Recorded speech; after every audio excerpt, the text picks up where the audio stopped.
all different stuff here. We ready? We hit 10 o'clock? Yes, you did. Okay.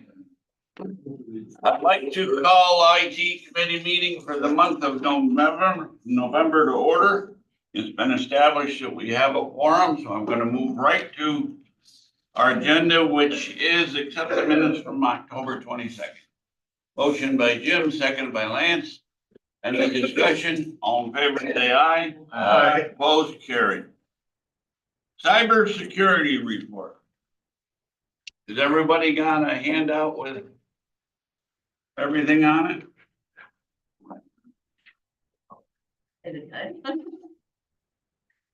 Okay, so good morning, everyone. For the cybersecurity report, we have the similar stats or the same stats that we've been looking at. The one thing I wanted to draw everybody's attention to is the right-hand corner where it says host a cybersecurity awareness presentation. We wanted to offer this out to all the towns. We had a very successful presentation that Ryan did working with Sam Landy with planning just last month. And we really thought that the content that was discussed in there, as well as any other content that you folks might want to learn or just general cybersecurity training would be available and we'd offer it to the town. So essentially what Ryan would do would be to come out to any of your towns or wherever you'd like him to come to, whenever you'd like to do it, and to host a cybersecurity training and or informational event. Or it could be your town, employees, could be residents, could be anybody that's interested. You know, really what our goals are to try to get the word out, you know, and create our human firewall. But training is the biggest thing. You know, it doesn't always have to be related to work. It can be related to people's personal lives, you know, things that they want to learn, how they can stay safe, you know, in this new world that we're trying to start. And so we wanted to offer that. Great. Ryan decided, he's like, can I put it on the report? I said, that would be great. You know, I said, in that way, everybody will be able to see it. And we just wanted to extend that invitation. Quick question, if somebody asks how long a presentation is it? So we can customize it to whatever you want. The one that he did was about an hour and a half previously. So, you know, we want to have some time for questions and those type of things. That varies. Might get somebody like me there. But I think the big Better thing make is, it 2 hours. Yeah. So that will be like. Yeah, so we'd be looking at, you know, you folks providing like the venue, you know, and then to help to get the word out. And then we could talk individually about what curriculum, if there's anything in particular you wanted to discuss, or just the general, you know, try to keep things simple and. Who would you, educate people. I'm sorry to interrupt you. Who would you like us to contact within the IT department? Ryan. Right. Yeah, you can work directly with Ryan. Great. Any other questions on this matter? Yeah. Okay. Any other questions on the cybersecurity report? Just a comment. I want to congratulate you on all the work you do. Just on a personal note, in the last 2 weeks, I've gotten 2 letters. One is from, I don't know what it's called now. It used to be called Offshore New York. It's a big orthopedic practice. And made a hip replacement 25 years ago. Yeah, I haven't seen him since. And they sent a letter saying they have evidence that they were broken into last February. And they did some research with a firm and so on. And they think they got this information, that information. So they're providing some credit checks and all this. And then yesterday I got another letter from Saratoga Hospital. No, actually it was from a company that Saratoga Hospital represents. The center. And apparently they broke into Saratoga Hospital data with everything, including social security numbers. So this is really a scary world. It's a very. So I want to congratulate you for the work you're doing. Thank you. I got the same 2 letters, but I don't understand. In the past 3-4 years, all these have been targets. Where's their cybersecurity system? I mean, Yeah. we've spent the money. Why aren't these places spending the money? Right, well, and honestly, you can spend tons of money, you know, on cybersecurity and people can still get in. And the biggest thing that helps to protect us, you see the phishing statistics that are on here, you know, they keep getting better and better as we continue to train, and I think they will. And I personally believe that raising awareness and really building that human firewall, for lack of a better term, is what's gonna protect us all. You know, that is the way to teach people to protect themselves. They carry that through to work or vice versa. But that's how people are getting in. And people do target hospitals and those type of medical facilities, and all they need, one person to click on that wrong email and to get phished, and people can get through. Now, there's other preventions on the other side, even if they get phished, but still, you know, it's, you know, I appreciate all of your support Bob, with everything we do. There's one thing I think that you or Ryan could emphasize to our employees here. I get a bunch of things that I send in as fish report. And just because so much crap comes across the chairman's stuff, and about 3/4 of them are not, they're just cold call sorts of things, but they're people I don't recognize, they're asking, hey, will you click on this link and come see our site and things, and I send it to Ryan. So I get, probably 60% or 70% of the stuff I send him comes back as, no, that's okay, don't worry about it. Sort of thing. I would not want people to get, either embarrassed or burned out doing that. Saying, holy crap, I've sent him this stuff and he's telling me it's, it's bad. He's got a kind of a little disclaimer at the end, that's good, still keep doing it, but, he might wanna to jack up his, no, this one's okay, but good eye, keep looking for this kind of stuff, just so our employees don't get, just kind of complacent about it. Good suggestion. 'Cause Okay. I think we're getting increasing, activity there. People are doing better, but I think there's I don't want to call it burnout, but maybe just embarrassment. Oh, should I send 15 this month and none of them were bad? I better, maybe it's me. Yeah, we would always rather have people report Well, things yeah, that aren't, absolutely. it's And totally okay. That's what we want. So Yeah. I think if we, maybe change his little message and add a boy, hey, good job. This one's okay, but good eye. Keep them coming. That's a good one. Yep. Just a suggestion. I appreciate that, yeah. Sue, That's a do great you have a suggestion. question? I just wanted to comment, we've had, people that have been, their accounts have been hacked into. And, one was to the tune of $30,000, they did receive $17,000 back. But the, networking between our sheriff's department and the banks has been really important. And to stay, in touch with those changes that are going on, because it seems like it's changing all the time. And it's changing faster than we can stay abreast with. So I really feel bad for, this was they brought it back to where it was a check. They had the routing number and they had the bank account. That's all they needed. And they, it was Wow. Yeah, it's scary. scary. And Dave? those are the things. I'm not sure people realize the scope of organizations out there that do nothing to try to break into people's. Everyone, businesses, the federal government, you've got kids trying to break in and successfully breaking into the Department of Defense. Yeah. But I don't think people understand how big a profit margin is in there. They're just whacking people and finding out one little door and use it over and over and over again by the time they catch them. And there's actually one organization that figured out a way to get in the bank and shaved off a millipennies off an account. They're making hundreds of millions of dollars a year just by shaving up money off of They wouldn't get it out my checking account. it. Really penny. If you're attached to a bank, you're attached to getting in there. Absolutely. Scary world for sure. And it'll continue to change. That's one thing I can promise, unfortunately. Disconnect yourself from the internet and you're all set. Yeah. Yeah, I am kind of surprised at the 30 range, the 30-year-olds. That'd be what my kids are. They're constantly finding my daughter, especially finding fault with me because I don't have everything in the computer. And I'm going, you're just looking for trouble. She calls me archaic or I'm ancient because I don't do it. Dinosaur, yeah. And yeah, I'm thinking, what are you, nuts? It's great heartbreak. Still younger than you. On the computer, as long as you don't look at the internet. It's not hard to find. Well, moving on. But I'm just amazed at that generation just thinks they all should be there. They should be taking these classes mandatory in college or something, high school.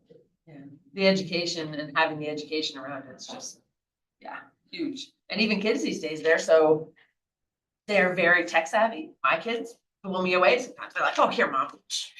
I'm like, I'm not as fast, You but- away. right? But I've been trying to teach them, and educate kids as they grow too. Oh, never have an account without MFA, some of the simpler things that hopefully they share with their friends, because even though that generation is really tech savvy, many of them are not secure at all. Kind of scary. Okay, any other questions, cybersecurity? I think the next report, which you have on your agenda, the ticketing report. Does anyone have any questions on the ticketing report? I do, and I promise you I wouldn't ask questions, because we got a lot going on. Cyber policy revising, revamp. Oh, on the projects, Yeah, okay. could you kind of do a quick overview? You said you're 85%. Yep, so it's on my desk is where it sits right now. Ryan and I spent a lot of time working with a vendor, at the end of the year last year. We've been reviewing things internally, and it's currently sitting on my desk for final review before I forward over to county admin for review. And then what? It has to be approved by committee? You have to bring it here, yeah. Okay. Okay, very good. That was all. So on the so the ticketing report, no questions. So on the projects, any other questions? Yeah. On the website redesign. You're into the year, you're starting it. Yep. But do you have it, end date, you have a target time when this is gonna get done? Yeah, we put it on hold until after the end of the year. So we figured we'd get through budget, get through the holidays, and then start to pick it up, because it will require the input from the technical standpoint. It's not that difficult. The content will remain the same, and we'll be putting a new face on it, but we will need other people to be involved outside of IT, county administration, among others, to be able to approve any new graphics, feel the look of it, and anybody else that would want to be included in that. I know you weren't too far along, because you hadn't asked me for a headshot for all Yeah. the pages yet. Yep. You put targets on it? You'll just give it one from 40. Any other questions on the ticketing report or the project report? Okay, I have two others. Well, one is, I guess, on the agenda and the other is an other. One that's on the agenda is I'd like to request a waiver from the RFP policy to move forward with our backup system upgrade. It's an upgrade that we do every few years, and it is security sensitive. We can't just have any vendor coming in from the outside to be able to perform it, and it's an upgrade to our existing system.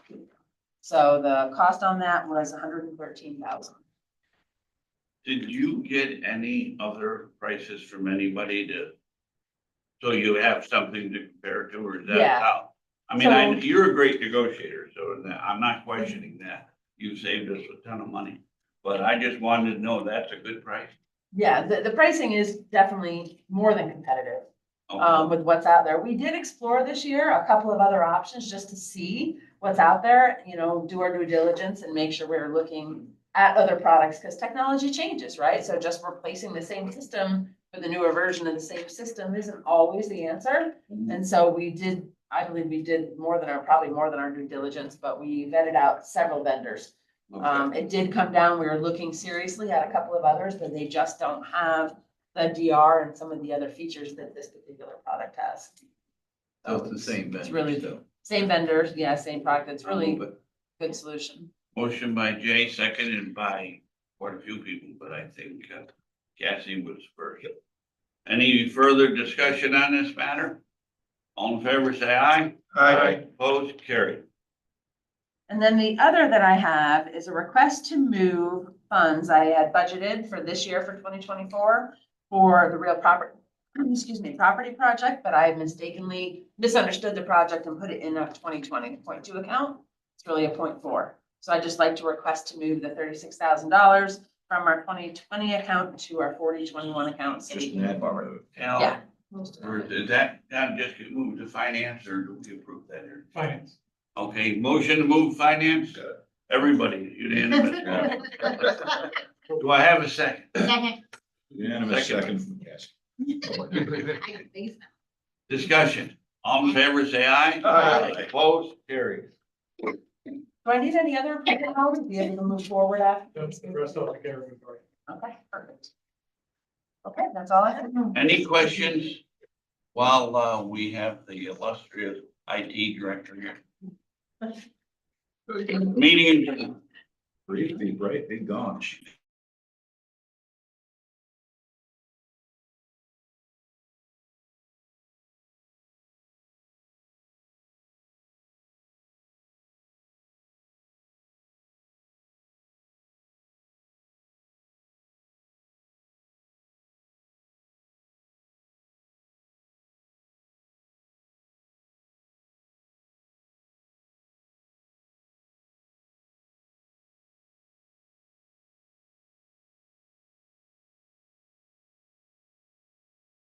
Call the government ops meeting to order. We didn't cancel it because there's so many different departments and we didn't know if something was gonna pop up. But nothing has. So is there a motion to approve the minutes from the last meeting? So moved by Sam and everybody. Second? A second. All in favor, aye? Aye. Is there anything? I can give one quick update. For those of you who don't know, our law intern Hannah Pettis did pass the bar exam. So as of January, I will have the position filled. I tried very hard to get her admission moved up, but unfortunately was unsuccessful, so I have to wait till January 16th to do so. But we will at least have 3 attorneys as of the middle of next January. Congratulations. Excellent. How long have we gone without three? Since January 2nd. Do we really need three then? Yes, we And rescinds the job off. If you wish to give me a larger raise, we'll talk about that, but until then, yes, we do. I got that. Anything else? Any others? They're in the They're next they're one. in the next one. They're in the next meeting. Take the win, Jay. All right. Meeting adjourned. Great job. I think you got the record.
I do contemplate that anyway.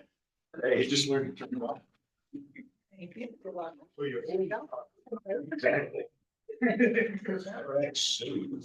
Okay, everybody all set to get started? Yep. Okay, we'll open up the meeting of the agricultural planning, tourism and community development. Okay, so we have a motion for the minutes. Okay, thanks, Jim and Lance, thank you. I'm all in favor? Aye. Okay. Okay, we're gonna try and set a record here and get everybody out of both meetings by 11, so. I thought it was gonna be 10:30. I talked quick enough. So a couple of quick notes before I get onto the tourism stuff. The page that I just passed around is a currently available dairy modernization grant. This particular grant is meant for on-farm processors to upgrade, basically their milk handling. So it's not, I mean, processors are eligible, but I think one of the concerns that we've had in past history is a lot of the money goes to bigger scale processors as opposed to actual farms. So this is an opportunity that's out there. Applications are open until February. So I've given you some information here. You want more information, there are some listening sessions and you can check out the Ag and Markets website. But that is out there now and there is a fair bit of money across New York State to upgrade these facilities. Any questions on that? Well, not many would qualify. That's great. No, actually, I think we will find that a lot, well, basically anybody who has bulk storage tanks. Yeah, but if they're processing milk too at the same time, then they would not be eligible. Like, let's say King's Dairy would be one, or Back and Hill. Would they be eligible? I for their believe they would, process? Because they're yes. processed. Yeah. Yeah, they're But- processed. The point is that farms who don't do a lot of processing, but just handle until it's processed, are eligible for this. That's basically everybody else. Right. You- Yeah. like you said, So we we're, can- how are we marketing? Then I that? could spend 3,000. Somebody did. $3,000. Ag and Markets did not actually put out a flyer about this. HVADC notified me about it and I kind of had to invent this flyer. The only place where there is information is on the Ag and Markets website, so I don't know if there's, obviously I think- HVADC contacted I think me. USDA sent out it. Yeah. I don't know if Cornell has done I don't know, anything, I but I saw it because I saw it through the milk co-op, but I don't know if I saw it on USDA. Probably not, because that's federal. So Cassie and Jay, do you think this information is out to the people or do we need to work towards getting it out further? Milk co-ops. The milk co-ops are on it, so that's right. It's through there. yeah, we just want to make sure that everybody has an opportunity to hear, so. It's great. Thank you. All right, next quick update, the ARPA broadband funding, the letter, should be going out to our unserved constituents fairly quickly. Essentially, they're gonna get a letter informing them that they are eligible. We've given them instructions on a link to the website where they can check what the FCC says their status is. And then they'll be asked to email a postcard back if they're interested in participating in the program. I will tell you that I have heard from new constituents who are currently using Starlink. Obviously, all of us would like fiber, but Starlink has been one of the good alternatives out there. But what I am being told is that speeds are considerably less than they were a year ago, which is unsurprising because the more users you sign up, the more it's going to affect everybody. And then, of course, prices have gone up from 90 to 120 a month. But until the BEAD funding in New York City, however much additional fiber we are gonna be able to get deployed out there, this remains an alternative for people who don't have anything right now. And again, these letters should be going out soon. You know, it's funny you say that. My sister was working home, mother was ill, but she was working in Salem sometimes on fiber and working at the home on Starlink. And she said Starlink was faster than the fiber was.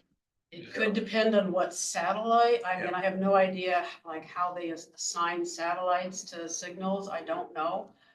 There are definitely people who are still happy with it, but I have heard from some that it's not as good as it was a year ago. But it's still definitely better than DSL or certainly dial-up. And did you have a question? Yeah, more of a statement. I just installed Starlink app. I camp up in the Adirondacks, which has nothing. And it's unbelievable how fast it is, and it doesn't use one satellite.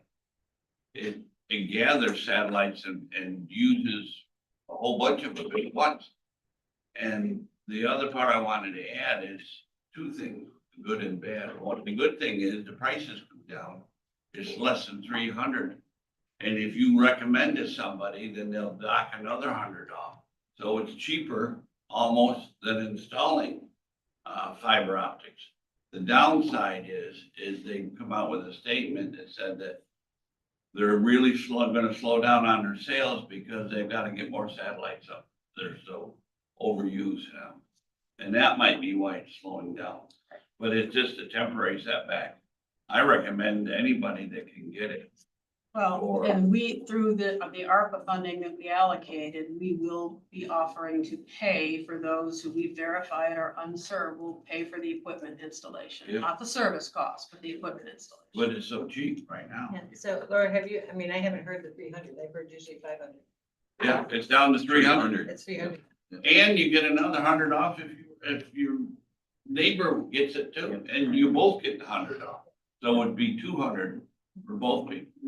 So do we put your name on the application, Dan? Well, my son just bought it and he didn't, until he didn't tell me he was gonna buy it and he didn't put my name on it. I didn't get it, he didn't. Yeah, my son just got it because they got tired of waiting because the fiber wouldn't run down the other road there, so. This guy's 300. Yeah, I mean, you don't want thorough broadband updates right now, but I will tell you, we are expecting the first of the state-issued RFPs, which will solicit providers to make bids on defined grant areas within the county. We have been divided into 4 areas. So similar to the last round, what will happen is providers will be able to bid on one or all or any combination of the 4 areas. They must provide 100% fiber. So it's questionable whether we're going to get people to bid on all areas of the county with all fiber round. If there are no bids, next year sometime, there will be a second round, which would combine other technologies like licensed fixed wireless along with the fiber. So we're really hoping that the state gets that out there fairly quickly, and then we will know how much more fiber we're going to get. Just, going back to the Starlink, I just saw a report that Starlink has got a request in the FCC to lower the satellites in orbit and put more satellites up, so they are expanding the system. Part of the reason that Starlink is a good satellite alternative is because of the low orbit of those satellites. It means less latency. It's less time for the signal to get to Earth and back, which is why their speeds are faster than conventional satellite. Any other questions? Next piece of paper. Figured I wouldn't talk you to death. I'll make you read to death this time.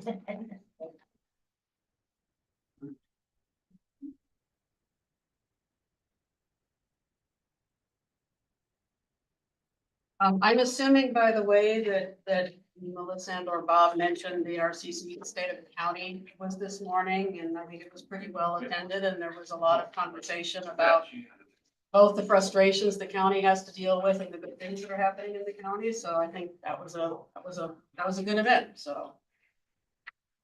So the next event to talk about, what I've put in your hands. As you all know, with tourism, we try at least once a year to put together an educational event for our tourism-related businesses.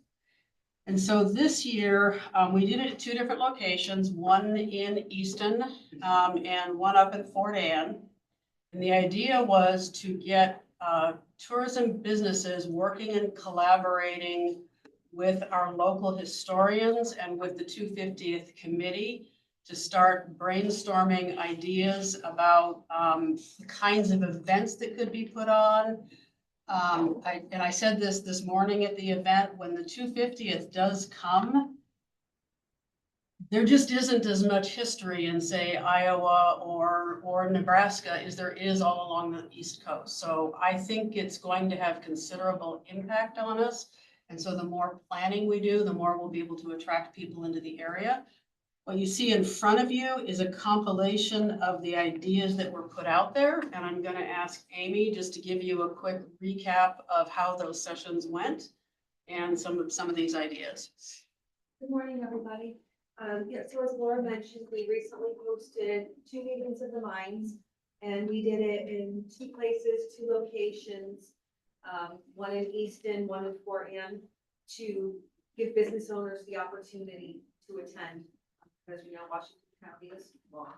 At each session, we had approximately 20 people, maybe 22 at each. So there was a nice cross-section of different industries. We had retail, which included some craft beverage makers. We had performing and visual arts. We had some outdoor sports, and even healthcare. The different topics, and there were some great ideas, as you see from the handout, that were generated, and the purpose, again, it is to get these business owners thinking about how they can connect their business to the 250th and history all the way through.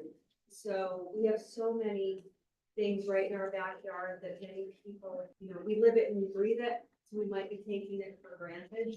Just gonna give you a quick example of something I learned the other night. The bar at Springburn Hollow has a big, the bar is made out of wood from Lake George, has a big cannonball mark in it.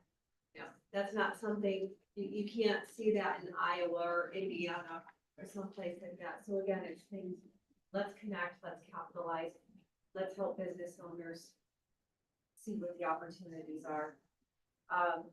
So as a follow-up, there are emails going out to those who attended, as well as those who do subscribe to our online newsletter. And there will be some follow-ups to help guide them and keep business owners on task. Because we know they're busy, so we want to make sure that they're for them and checking in with them and collecting their new ideas and sharing out what their ideas are. Thank you. Thank you. We've got some questions. Yes. Do you want to come up here? Sure. These are great ideas. I would suggest perhaps adding Washington County's role in the Underground Railroad. Just so everybody knows, these are ideas that the group came up with, so I mean, there's definitely more that can happen out there. This is just kind of what got put out there, but we will have that. Yep. I think that did Thank you. get discussed earlier.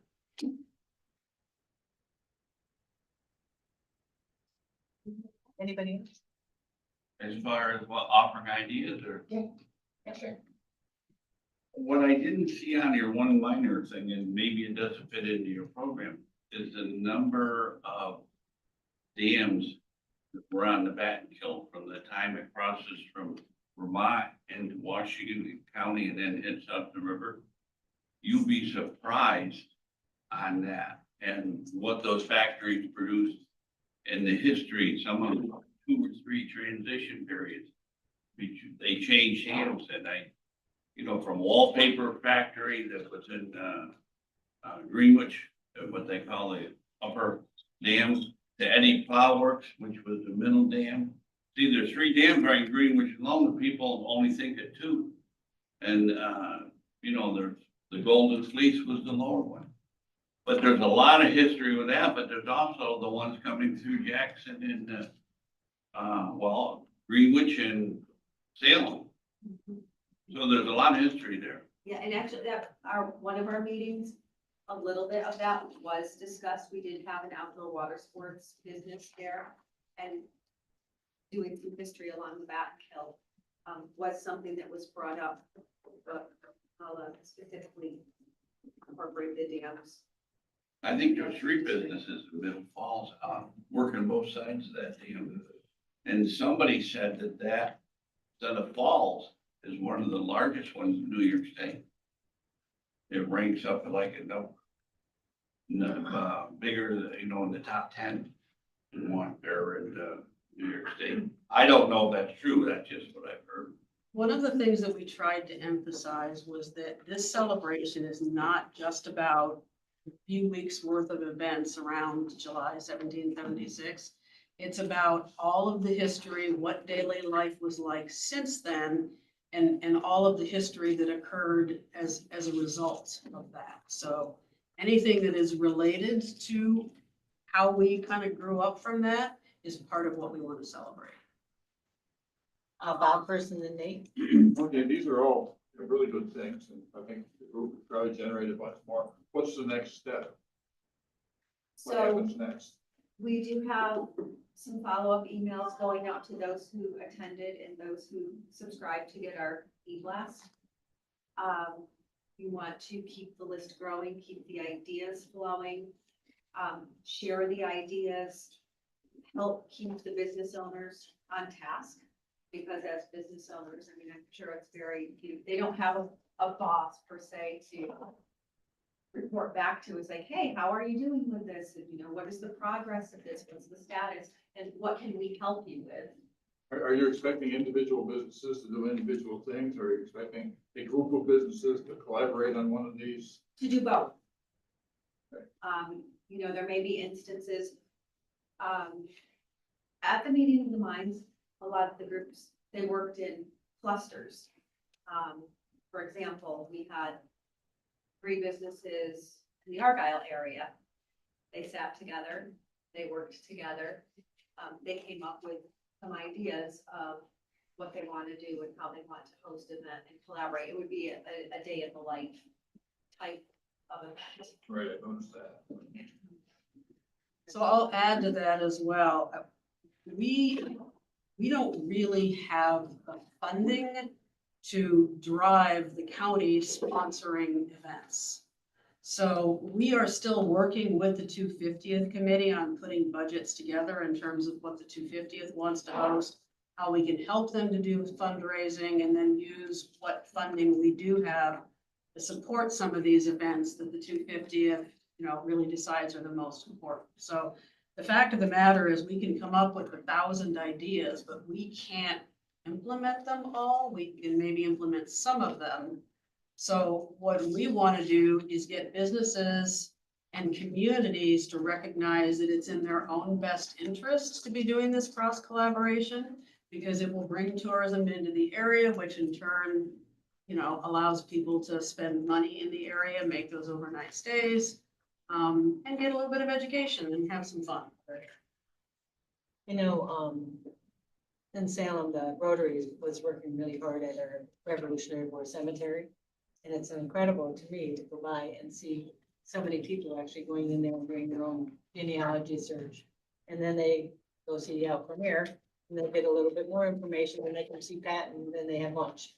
But the point being is that cemetery actually draws a lot of people from other places other than Salem. Usually the people walking through there are from, they're on vacation, they're doing the genealogy. And so the cemeteries are a huge draw, especially the early ones. The other thing, shocking how many publications were made in the early 1800s. I was actually reading a book that was printed in Salem, New York in 1817 last night. And it was fascinating to hear and see what they were actually doing back then. So we do have a rich history, and it's a big task because it's multifaceted. It all needs money, but hopefully the businesses catch up on that. And, create like an EO tavern and do something that are, business related. Yeah. Lord, do we have that dog all geared up once these things get planned to go right onto our website to help support? It's already there. Yeah. That portion of the website is already developed, and we will add more to that as well. So one of the things, and maybe this is just, it's kind of food for thought, but in talking to the 250th committee and about ideas for events, one of the obstacles is insurance. Right? It's how, like some of the reenactment events, especially where you've got cannons and gunpowder. The other thing that happens is, unlike 20 years ago, where in the last celebration, there were more volunteers, things cost less. So it becomes harder to figure out, how to get them going, because you've got fewer volunteers, it costs more, less access to money, harder to raise funds, insurance costs are up.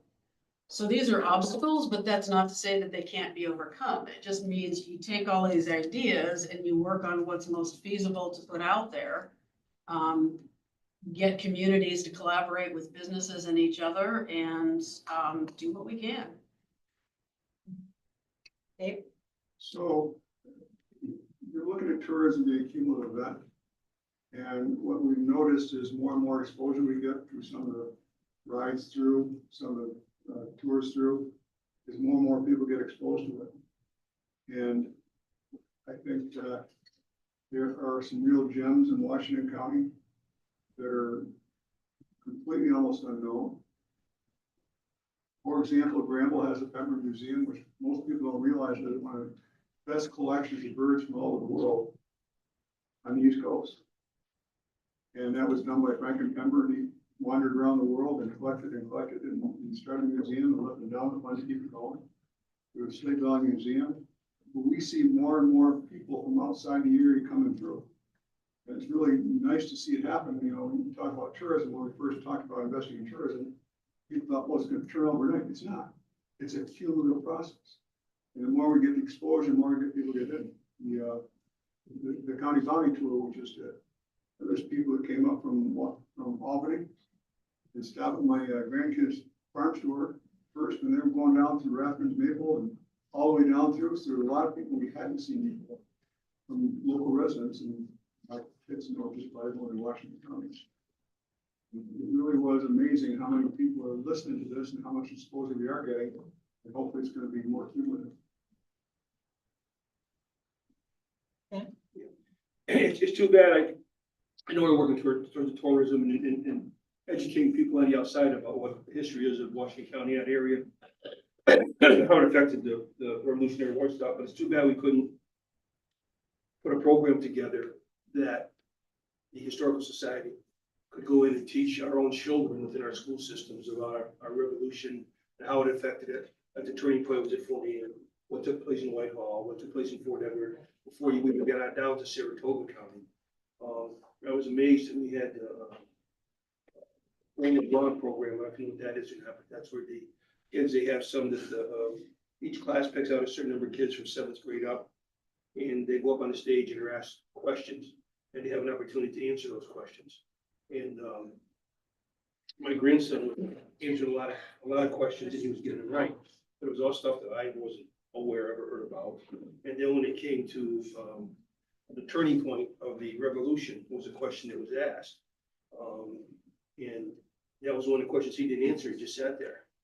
And so I says to him, why didn't you answer that question? You knew what the answer was, because we've been over that. And then he says to me, well, because he says that was a real easy one. I thought somebody else in the class would know we live here. And nobody knew, you know? And so if we look at our history books, was being taught, we have a lot of history. We're out trying to educate, but we don't get into our school systems to the children, so we can carry it on to grandchildren, children, and their parents and that type of stuff. I think we have actually talked about engaging the school systems because things could be done by working with some of the kids to put on their own events. Some of the kids could be reenactors or, you know, like dress up in the daily life. So there are things that could be done. It's just, I'm gonna say early planning stages. I think this has been thought about a lot, but the question is, again, how do you bring the resources to bear and how do you actually make it happen? But I think the importance of including the school districts in this has been acknowledged. We just have to figure out a way to make it work. I know in the school system in Salem, 4th grade is all local history. And so they learn about local history all year long. And they end up at the Revolutionary War Cemetery where there is setups and they have cannons, and they have soldiers, and they get to, you know, do all of the things that go along with that era. And they also put Q codes on some of the gravestones within the cemetery that you go in and you hit the Q code, and it's called Voices from the Grave. So the Salem witch is sitting there next to the gravestone telling her story of how she got there. And the kids find it fascinating, and they walk away knowing more about what their local area is like. And I'm sure other schools do the same thing. I think 4th grade is that local history time. Yes. So here's an interesting aspect to look at, because all of us can say all the things we think they don't teach in school anymore. But when you look around this room, since we left school, depending on our ages, there's 40 to 60 more years of history those kids have to learn that we did not write.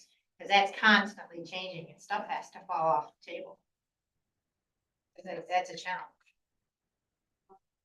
To expand, Pat Miles, the co-chair of the 250th committee, he is working on organizing and educate the educator professional development day.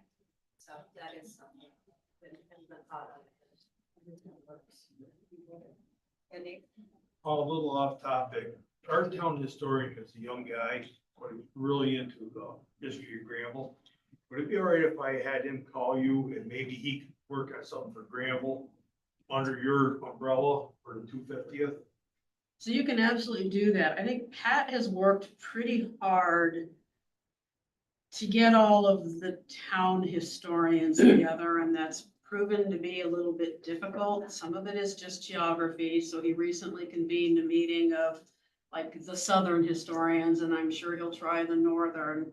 But the town historians are a huge part of this and, you know, need to be part of that collaboration, so. All right, I'll give Eric your contact info and reach out to you.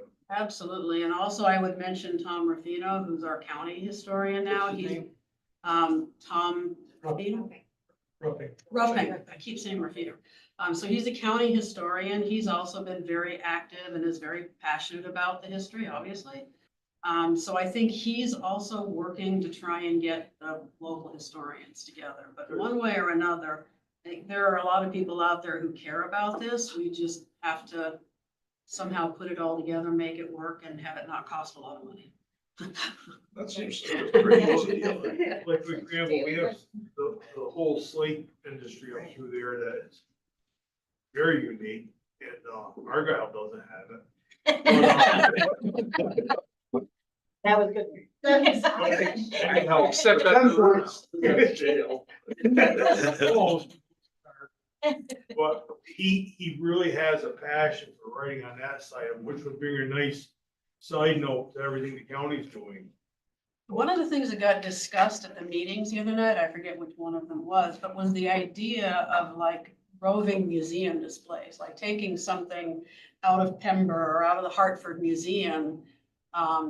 And, you know, somehow, you know, a bunch of things could be done. It could be in front of a retail stop where it's a display that says, even if you can't get to Granville today, here's a piece of Granville history. It could also be used as like plein air painting, like go from site to site, put a historic marker or a museum piece to get people traveling around looking at the historic marker. So there's lots of great ideas out there. It's just the wherewithal to put them together and make events happen.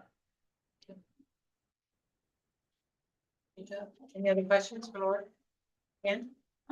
Just a thought, I don't have a question, Laura, was there any thought or discussion of having anything at the Washington County Fair There will be. that they're gonna We've have? been engaged in discussions with Rebecca since last year about that. We have the fair reserved, is it this year or in 2026? 2026 to do. The week of the fair? No, not the week of the No, fair, no. separate Well, that's event. what No. The week Oh, of the at fair, the 'cause fair. you get such a diversity of people there. We used to do a lot of that in the county bodybuilding, but now it's all alcohol. And No room. Well, but you know, with this an opportunity, So And one of the things that we were trying to do to help the 250th raise funds is we're gonna try and create a calendar that can then be sold. So all of the money is running through the Washington County Historic Society, so we fund them and then they're funding the approved events. And so they'll do the money handling. But if we can sell certain numbers of those calendars, it helps to support the event. So we've asked the 250th committee to take a booth at the fair. If they can't get a separate booth, we will have them with us at the tourism booth. And one of the things that they'll be doing is potentially selling that calendar, but it's about putting information about the 250th celebrations out there. So I would expect to see them at the fair this year, either with us or in a separate booth, one way or the other. Where I thought Dan was going, but I'll add on to it, is that museum on the fairgrounds. Yes. Is very important, and it's more sectional, it'll show, you know, like eggs, and it shows all different aspects, and it tries to group the stuff together, so you can get into a part of the museum and see how things have come to the future, and then another aspect of it. There's just so much stuff in the museum, that one has a ton of history in it. There's Should also a definitely- phenomenal collection of artifacts in Jackson. So how do we combine that? Do you move them? Do you do an event around the two different sites, you know, that's, Right. there's, as you said, a lot of history there. And your mom used to work at, for the schoolhouse farm. So did my grandfather. I knew it. My two grandfathers, and I can name the other two, were the four people that started the museum at Washington County Fair. Went out and they collected stuff from farms and old barns and things like that, you know. It's a huge building. That's wonderful. That's great. Any other questions? Any of you who have any ideas or anybody in your, I mean, please encourage them to talk to us because, you know, we want as many people connected as possible to move things forward. Yeah, Charlie. Do we have a separate website for this and have it be optimized for getting hit, looking at history of? It's not a separate website, it's on the tour, it's a page on our tourism. Have we done, Amy, are the upgrades published where we separated out the 250th, or is it, it's still on the top banner, right? Okay, so if you go onto the WashingtonCounty.fund website, the top banner is the 250th is one of them. Are we using an outside service to get our search to the first pop-up? Yes, That's Black Dog. And actually that's,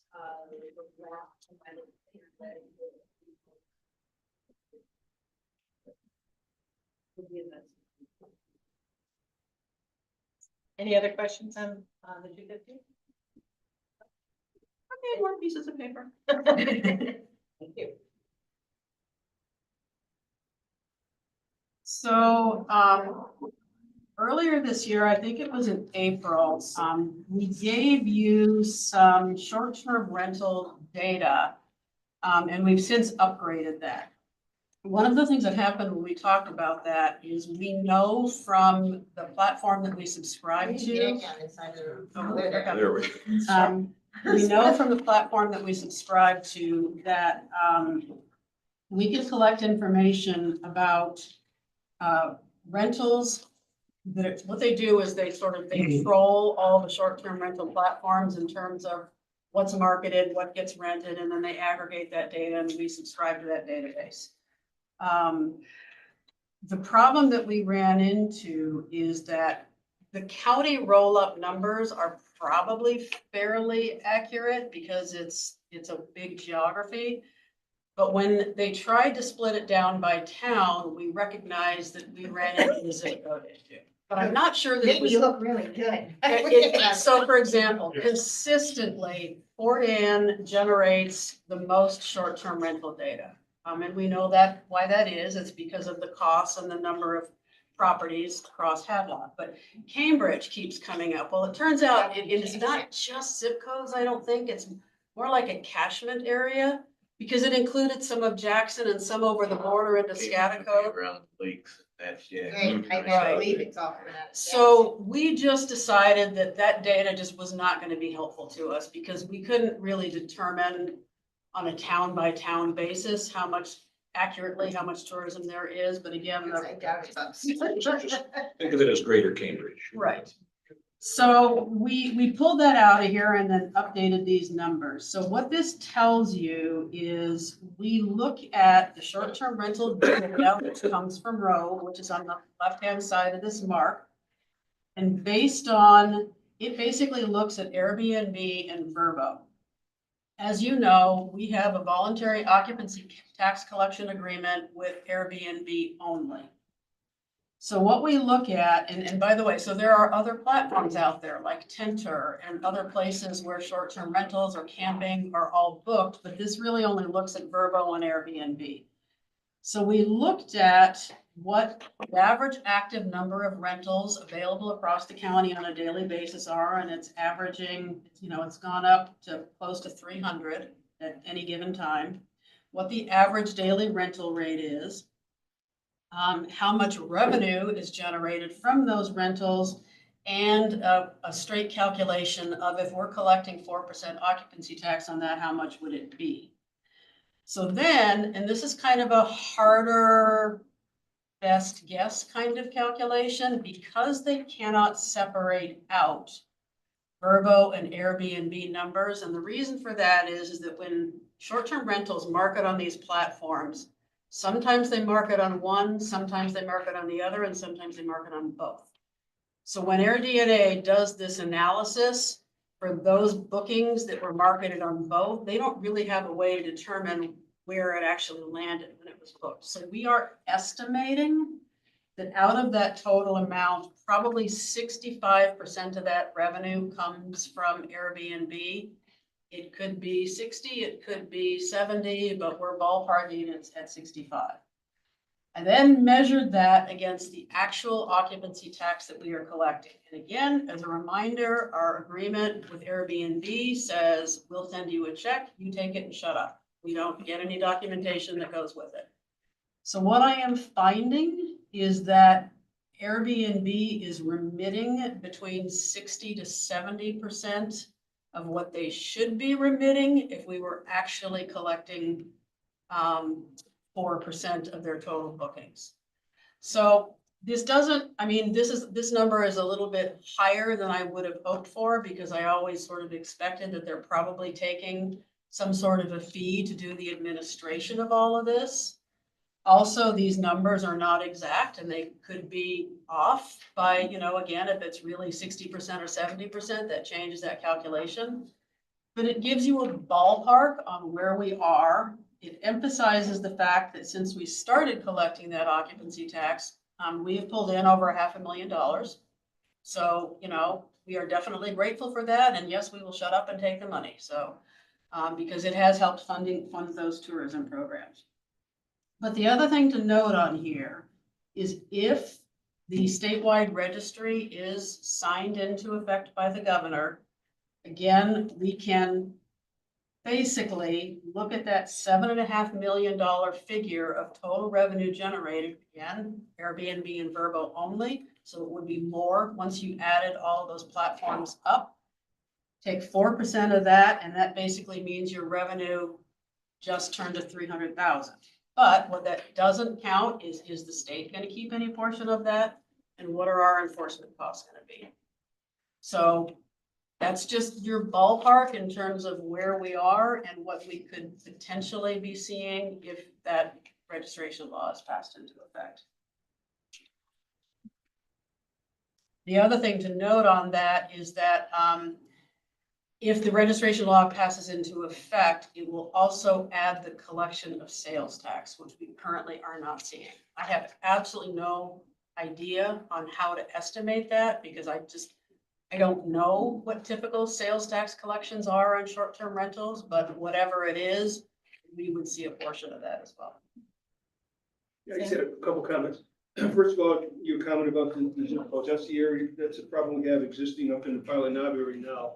That's a the zip code is Casco Bay, and we've got about, I think it was 7 to 9 units that we have up there in short-term rentals. I'm figured in here, if you don't buy zip code. Right. In the town of 48, but they don't have a 40 mail address, they don't have a 40 zip code, so they don't get. Same with all the stuff that's sold up there, right, be a boat or whatever the case may be, we don't Right. pay a sales tax. That goes to one county. The other things I just want to touch on is that while we got to a shaky start in 48 with one of our largest, the largest provider of the short-term rental, Northern Living, is that they have served the community in numerous ways as business. We had a tragic fire up in 48, it took the house and it took some pets. And they volunteered, they gave the residents that were burned out completely, house burned to the ground, 30 days of living at no charge in one of their facilities. And then most recently, now this holiday season coming up, they raised money, they have a not-for-profit report of their branch, that they raised money for the holidays for the needy families, so they're doing some good things. They did participate in the meeting of the minds, and they did mention the fundraising that they were doing, and certainly, encouraged people to participate in that. So they're very actively engaged. And I think the thing that has really helped us at 48 is having a short-term rental law. I think it's gave everybody a clear playing field. They understand what the rules are, what the regulations are, and a lot of the nonsense of going on has ceased as a result of that. So, I only say that because if you have short rentals in your town, it may be something you want to take a look at. All right, I got 2 minutes before I miss my 11 o'clock target. All right, so one more set of data for you.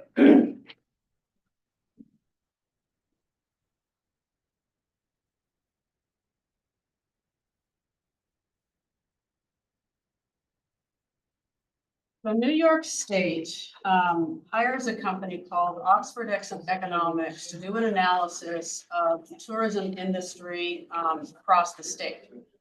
So they then look at tourism by region and look at a whole bunch of statistics by county. What you're looking at is 2 pages that I pulled out of the Capital Saratoga report, just to give you. So look at the front page first. It says Capital Saratoga region. So what happens is on an annual basis, Oxford Economics calls us and asks us what our occupancy tax are. I have had multiple conversations over the year about the fact, for several years, that we don't have hotels. Occupancy tax is limited to the voluntary collection agreement with Airbnb. And as near as I can tell, they consistently do not factor any of them in. So we took a shot, and I thank Amy for doing this. We took a shot at trying to estimate what the real numbers are using the data that you just looked at from Rove. So, and we verified through a couple of other sources. So what Oxford Economics is saying, if you look on the visitor spending in the upper right-hand corner, those numbers that are in black, so this is the page from the Oxford Economics report, and what is in red is what we think the real picture is. They say that there's about $3 million spent in lodging across the county. We believe it's $7.5 million, based on the data that we're getting from Rove. That in turn leads people to spend $5 million on recreation, 15 on food and beverage, 5 on retail services and gas. Transportation is none. We don't have any car rental agencies. Although I'm not sure how they actually factor in something like Uber or something like that. Whether that would be considered a service, not sure. And then the impact of second homes. On second homes, we verified that data against the report that Camoin did for us a few years ago, which at that time we monitored that we have significant resources going towards second homes. And as Bob mentioned at the meeting this morning, since COVID, that's become even bigger because a lot of those second homes that were bought to escape the cities became short-term rentals. So overall, what this means is the total impact of visitors in the county is probably $100 million. So Amy put some information down here kind of about how these calculations were done, where the growth came from. If you look on the back page, so again, this is looking at the counties that are within the Capital District tourism region. Warren County, for example, is not, they're in Adirondack. So, you know, again, we're going to compare our $7.5 million in lodging sales that I just mentioned. Warren County has 500 million. So we're not in that ballpark, but it's still pretty significant to us. So the back page basically looks at regional growth. On the left-hand side, if we take that 100 million in total impact of visitors to the county, we then look at things like, well, how does that affect labor? It's people who have jobs in tourism who have paychecks. It's people, how many people does this affect, which would be people working in industries that serve tourism. What taxes are affected, what local taxes and state taxes are affected. So again, all of this was basically done to kind of look at tourism as an economic driver within Washington County. And just to continue the conversation that says tourism is real, tourism matters to us, and we and our businesses and our communities are in fact benefiting from it. Yeah, I don't know, Laura, if they take into account the car dealerships that have rental cars that they give out in Washington County. Obviously not, because they say 0. I would say that because I was very sure pretty much this part of the big push advertising for the car rental. Yep.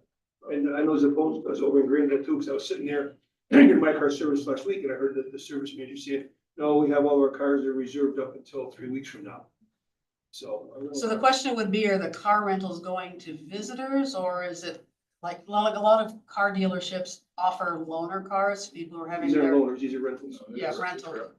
So it would be very interesting to see if we could survey some of those dealerships and see who's renting and where they're coming from. Other questions?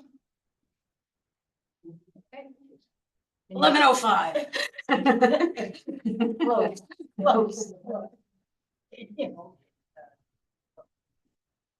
Oh, yes, so on the. How we did that last month? So on the solid waste management plan, as we talked about last month, the plan is currently out for comment.